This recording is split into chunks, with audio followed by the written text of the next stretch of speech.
Hi everyone, I hope you're all doing well and staying safe. My name is Kenna Connolly, and I am happy to be here and to be sharing what I have learned from this course. Thanks so much for being here. So, I will begin with the question of how has engaging with the ideas of Black women impacted the way that I think about myself? That's a really good question. Engaging with the ideas of Black women, that has absolutely impacted the way I view and think about myself in more ways than I could probably cover in this presentation. First, taking this course has helped me in my efforts to undo white supremacist narratives and to do the anti racism work that I have really been striving for in my own personal time.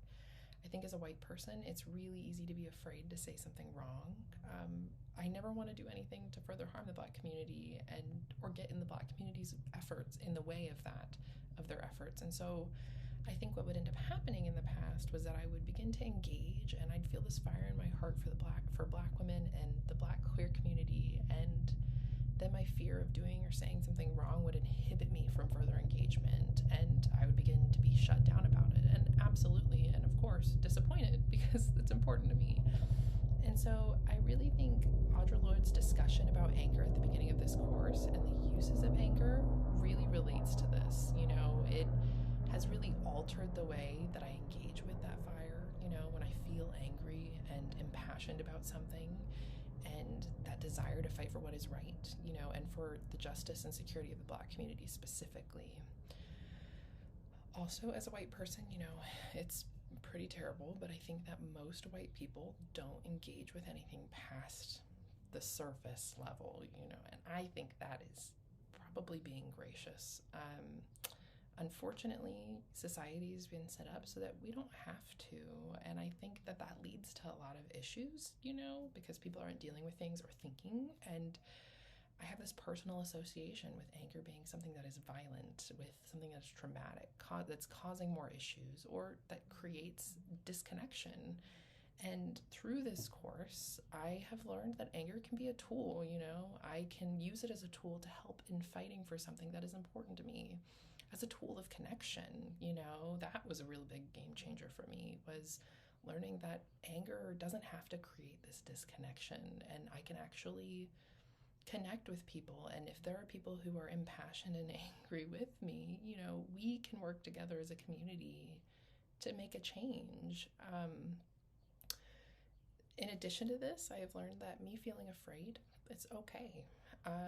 That waiting for the moment where I don't feel afraid, like I'm waiting for that perfect moment, it might not ever happen, and it's okay to speak up. And me waiting to not feel afraid about speaking up is going to end up in me never speaking up at all. And so in this course, I've learned that being uncomfortable and maybe even feeling a little nervous or afraid, that's a part of the work and is normal. Audre Lorde, again, speaks to this in such a profound way. She's got a lot of wisdom. I'll quote her here. We can learn to work and speak when we are afraid in the same way that we have learned to work and speak when we are tired. For we have been socialized to respect fear more than our own needs for language and definition. And while we wait in silence for that final luxury of fearlessness, the weight of that silence will choke us. Listening to the stories that Black women have shared has also helped me in viewing myself differently, especially in the efforts to solidify my own identity. I am non binary, and I am in a queer relationship while raising a 2-year-old, and my upbringing was really conservative. I've spent a good majority of my teenage and adult life wrestling with aspects of my identity that don't neatly fit in with my family's views, and this is while combating their transphobia and homophobia and not even touching on their racism. And I think that my experience with my identity and queerness catapulted me into wanting to learn more about the Black community, especially Black women and Black queer folk, so that I could better support and uplift them. But even with my desire to do this, I didn't really know where to go from there. And my family's views on my identity has really negatively impacted my ability to engage as deeply as I would like to with issues that are important to me. I have been gifted this new perspective from Black women, seeing them love themselves and fight for their right to live fulfilling lives, and it has really inspired me. So, why is me understanding my own identity important to this work? I have learned that this knowledge is important and imperative if I want to do anti racism work and if I want to uplift and fight for the justice of the Black community. How can I help support Black women if I don't know myself? If I can't even stand up for what I believe in when it comes to my own identity? Charlene Carruthers touches on the importance of knowing yourself and knowing your values in order to begin to do the work of organizing and participating in movements. That really opened my eyes in the importance of fully knowing myself and taking the effort and the time to get to know myself and learn more about myself and be proud of who I am so that I can more fully support and bolster Black women's efforts. Seeing Black women live unapologetically and vibrantly has inspired me. They have carved the way for so many beautiful things for themselves and for their community and for society as a whole. From learning about the things that they have done for their communities, such as creating the foundation for what is now the free breakfast program in schools nationwide, to hearing music that Black women have created to express their joy and their pain, has been such a gift to learn about. It's really been inspiring to partake in this class. I have left nearly every lecture and assigned reading or video running to share with my partner what I have learned, partially in shock that I was never taught it in the first place, and partially in awe of everything that Black women have done to succeed and thrive despite society working against them.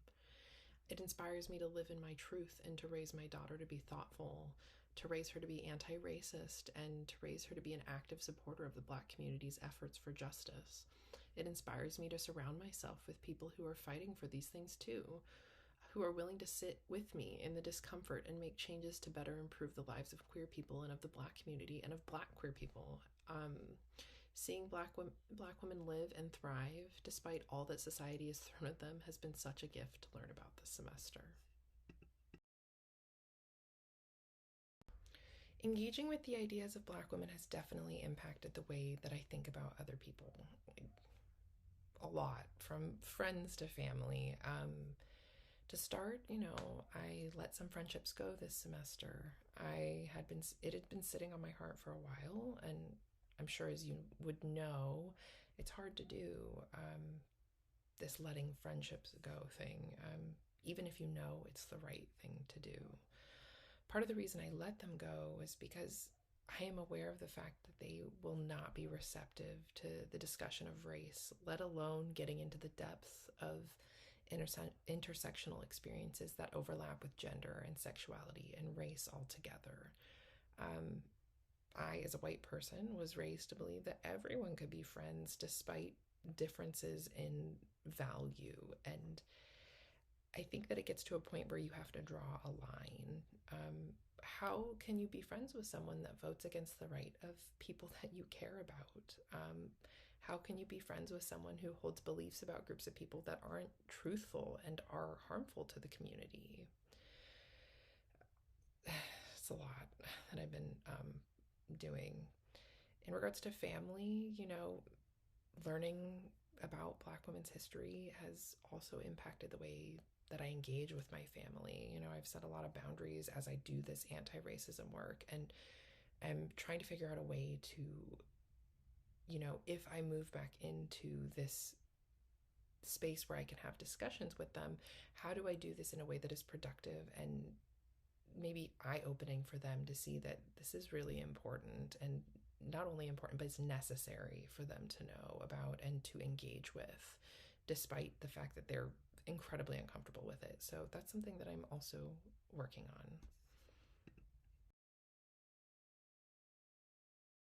So, what are 3 ideas that Black women have shared with me that now I will share with others? The first idea is the use and power of imagination in anti racism work.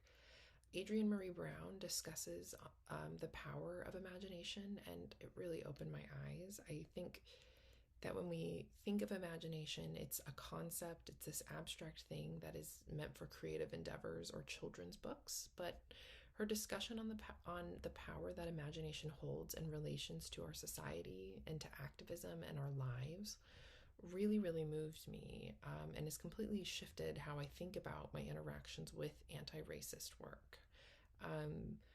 I'm going to quote her really quick. She says, "We have to understand that imagination shapes the world. Those of us who have been oppressed by how others imagine the world, the supremacists, the patriarchs, the warmongers, the capitalists, we have to imagine something so compelling that it moves us beyond and out of the compliance with our own entrapment in these systems that do not love us." Her examples on the completely horrific ways in which white people weaponize imagination against the Black community bolsters her argument and really supports her talking about just how powerful imagination is. And if it is that powerful for white people to use it to harm Black people in the Black community, then why can't we use it to fight and reimagine and craft a world that creates safety and protection for the Black community while we do our anti-racism work? So that just really, I printed it out. I typed it out and printed it. It blew my mind. Okay. The second idea that I really thought was profound and wanted to express or want to express to those around me is that anti-racism work doesn't end in America. I'm going to be completely honest and say that to view the world without physical borders completely, it's mind-boggling. I'm still wrapping my head around it a little bit, because I think it was the first time I really conceptualized it that way. And to add on the layer of fighting for the justice and protection of Black women, and having that fight expand across the border really showed me just how much more I need to learn in regards to my own personal anti-racism work. Keisha Khan Perry discusses the importance and necessity of transnational frameworks to the Black women-led social justice project. She states that Black women's radicalism can be read then as attentive to discourses of geography, given that narratives of belonging within and across territories participate in the global positioning of Black diaspora protests. When I started learning about anti-racism work, it consisted in the United States, because that's where I'm from. And as I've taken this course, I've learned that the issues and violence that is perpetrated on Black women doesn't end in the United States. In order to fully eradicate white supremacist narratives, we need to expand the anti-racism work and protection of Black women past these human-created borders. The third idea that Black women have taught me, and I thought was really important to share, was that I think a lot of white people don't engage with anti-racism work because they don't think it affects them. And it's important to share with the people around me that this work is not just for Black people in the Black community. I think that this detachment from the violence that Black women experience is really harmful. And so I just want a different level of engagement from the white people around me. So I'm going to quote Patrisse Cullors on her discussion of leadership within the fight and protection of Black lives. She says, "Leadership is coming, or is everyone in this audience coming and showing up for Black lives, not just watching people talk on stage. It's about how you become that leader in your community. Black Lives Matter isn't just about us, it's about everybody. In order to dismantle these systems of oppression, white people need to engage and do the work. If we don't engage and actively unlearn and undo racist narratives, actions, and policies, the systems of white supremacy will continue." I can't remember who I'm quoting directly, but there is this quote that says, "It's not your fault, but it is your responsibility." And I think that as a white person, it is so important to actively participate in fighting for the Black community. It is necessary to utilize these privileges that we were born with to aid in undoing these harmful systems. If Black women's ideas, histories, and activism were central to our education, how do I think that society would have to change? Everything would change. Our current Western society is built upon white supremacist, heterosexist narratives and ideologies. The stories that are told are white, male centered, and especially when discussing history itself, very centered on idea that America is the best and the only America and can do no wrong, when really we are a part of a whole.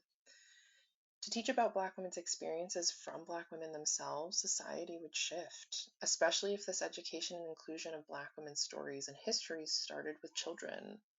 If I, a white person at 27 years old, am inspired and learning and undoing these things, what would happen if white children were to honestly be taught about their ancestors and Black women's history from the get go? What would happen if young Black girls were taught about all that they could be from the moment that they enter school? If we humanized Black women's stories from the very beginnings of their education, what wonderful things would happen? I think white children would grow up to hopefully be more thoughtful, empathetic, to understand that not seeing color is not a thing and it's really harmful to the Black community. For children to start from the very for children to learn from the very start of their educations about Black women's abilities to transform the world around them, despite all that has been thrown at them. This would hopefully lead to Black children, especially Black little girls, to learn that they could be anything that they want to be. They could run for president and win. They could exist without having to prove their worth over and over again because society would already believe them. Taking this course, I realized how much was left out of my historical education. I took AP and honors classes, and most of what I learned here was all new. The extent of my knowledge with civil rights started with Rosa Parks and ended with MLK. To learn about Black women's experiences truthfully and fully would cause the world to shift so much. There would immediately be more activism and fight towards the justice and uplifting of Black women. There's no way to not when you learn about Black women's experiences fully. Black women would be in more positions of power and leadership because to tell the entirety of their experiences, their history, would be humanizing for them. By humanizing Black women and their experiences, there would be the ability to relate and immediately connect to Black women that are experiencing violence in other countries. I am still wrapping my head around the concept of transnationalism and the importance of it, and I think that fully sharing Black women's stories and histories would immediately shift across borders as well. There are also so many things that would change if Black women's ideas, history, and activism were shared. Some more examples would be systemic change that would take place. White supremacy would dismantle systems that are inclusive and hold space for Black women's intersectional experiences would come to fruition. The abolishing of white supremacist systems would happen, the school to prison pipeline, the police being abolished and funding being shifted towards community care and proper mental health professionals. The decolonization of bookshelves would happen. If Black women's ideas are being shared in their fullest on a wide scale, then more Black stories are going to come to the forefront. The education systems would completely change. Policy would change. The healthcare system and the way that health professionals are educated about Black and brown bodies would change. There would be access to mental health services for Black folks that need it. So much would change. It would be amazing. Uh, so if Black women's ideas, histories, and activism were central to our education, all of society would change. It would be incredible. I am so humbled to have had the opportunity to take this course and to learn about all that Black women have done, from their histories to everything that they have fought for, to their creative endeavors, to their activism. I am going to continue to fight for the Black community and continually work to uplift, bolster, and celebrate Black women. Thank you so much for listening, and thank you for being here.